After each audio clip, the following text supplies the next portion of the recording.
नमस्कार दोस्तों, आइए यूपीएससी हिंदी साहित्य ऑप्शनल का यह प्रश्न देखते हैं।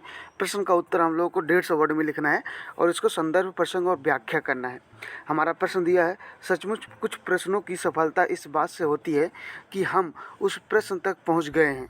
उस प्रश्न का उत्तर भी हो, इसकी अपेक्षा वहाँ नहीं रहती। दूसरे शब्दों में, ऐसे प्रश्न का उत्तर यही होता है कि यह जिज्ञासु भाव लेकर हम जीवन की ओर लौट आए और उसे जिज्ञासुत हो गए। ठीक है। अब देखिए, आपको इस साइड और इस साइड नहीं लिखना है। आप अपने संदर्भ की शुरुआत ऐसे कर सकते हैं कि प्रस्तुत पंक्तियाँ व्यक्तिवादी लेखक आज्ञे के निबंध सेवतर से अवतरित है, जिसमें आज्ञे ने काल के आलोक में घटने वाली हर घटना को अनश्वर व निरंतर बताया है। ठीक है, इस तरह से आप लिख सकते हैं। अब अगर पढ़ेंगे तो आपको पता होगा यह पंक्ति कहाँ से ली गई है। उसके बाद से आप प्रसंग लिख सकते हैं। इन पंक्तियों में अज्ञे प्रश्नों को पूछने को ही उनकी सार्थकता मानते हैं, यानी उत्तर तक पहुँचे या ना पहुँचे, लेकिन कम से कम क्वेश्चन तो करें, जिज्ञासा तो आए मन में। ठीक है।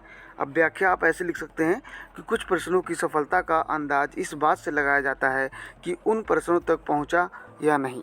सभी प्रश्नों का उत्तर जानना न तो संभव है न जरूरी, बस जिज्ञासापूर्ण भाव से व्यक्ति को प्रश्नों तक पहुंचने का प्रयास करना चाहिए। ठीक है। अब इतना लिखने के बाद हमको विशेष भी लिखना पड़ता है, तब हमारा जाके उत्तर कहीं कंप्लीट होता है।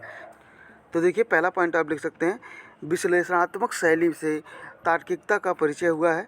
ठीक है। दूसरा लिख सकते हैं, तत्सम व तद्भव शब्दों का मिश्रण आकर्षक जिज्ञासुवत है। ठीक है। तीसरा पॉइंट आप लिख सकते हैं, बिंबात्मक भाषा का प्रयोग प्रश्न तक पहुंचा है, जैसे दृश्य बिंब इसमें आपको दिखाई देगा। इसके बाद आप अगला पॉइंट लिख सकते हैं, प्रेमचंद ने भी अपने निबंध साहित्य का महत्व में जिज्ञासा को रचनाकार का अहम हिस्सा बताया है। ठीक है। इसका मतलब इसमें प्रगतिशीलता आपको झलकती हुई दिखाई देगी। ठीक है। अगला आप लिख सकते हैं, मानक भाषा का प्रयोग विश्लेषण को गहरा कर देता है। ठीक है। Thank you so much for watching this lecture.